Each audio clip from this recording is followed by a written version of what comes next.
고려시대 경제 기출에 나왔던 거 위주로 빨리 보고 넘어갈게요. 자, 수치제도를 보면 대상은 토지와 호구가 있어요.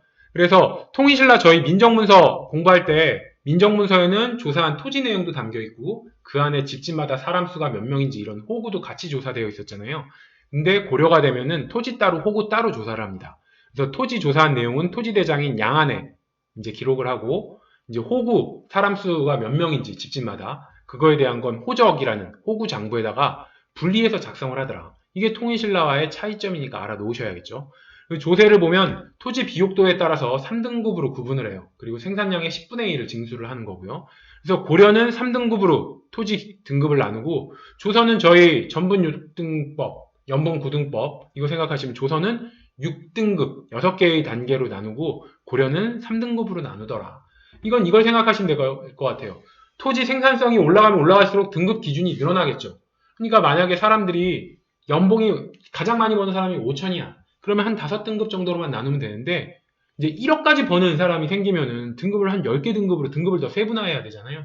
그렇게 생각해서 고려는 3등급이지만 조선시대 되면 생산성이 올라가다 보니까 6등급 6개 정도로 단계를 나누더라.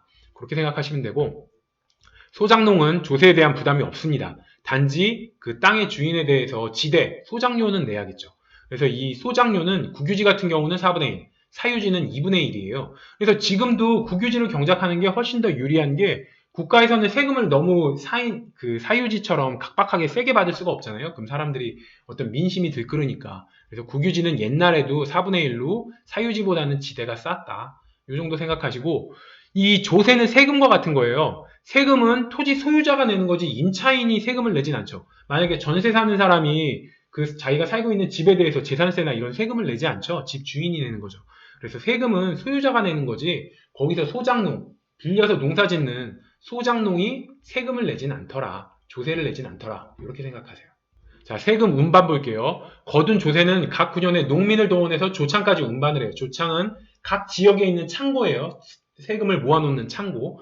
그리고 이 조창까지 운반을 하고 나면 조창에서 개경, 수도죠. 수도 서울 왕이 있는 곳. 이 국가라고 생각하시면 되고 조창에서 개경까지는 조창민이라는 별도 운반을 담당하는 공무원이라고 생각하시면 될 것 같아요. 조창민이 조창에서 개경까지 운반하는 건 조창민이 담당을 한다.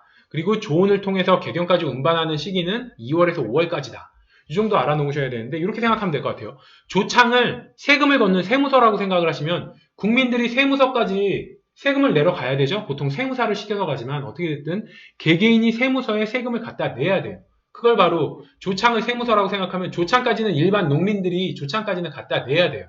그러면은 그 세무서에서 국가로 이제 국가에 거둔 세금을 귀속시키는 건 세무 공무원이 거둔 세금을 국고에다가 넣잖아요. 그건 바로 이 세무 공무원이 조창민이라고 생각하시면 될 것 같아요. 그래서 조창민이 창고에 모여있는 조세들을 이 개경, 수도 개경까지 옮기는 건 조창민이 한다.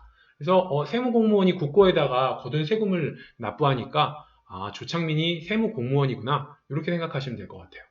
자, 2월에서 5월 사이에 운반하는 건 이렇게 생각하시면 되겠죠. 전년 가을에 곡식을 수확하고 나면 그 다음에 그거를 조창까지 백성들이 갖다 내야 되는 시간이 있죠. 그러다 보면 겨울이 돼요. 겨울 되면 이제 개경까지 옮기기가 힘들잖아요. 그러니까 기다렸다가 날씨가 풀리는 2월, 날씨가 좀 어느 정도 풀리는 2월부터 5월 사이에 각 지역 조창에 있는 조세를 개경까지 운반을 한다. 이렇게 생각하시면 되죠.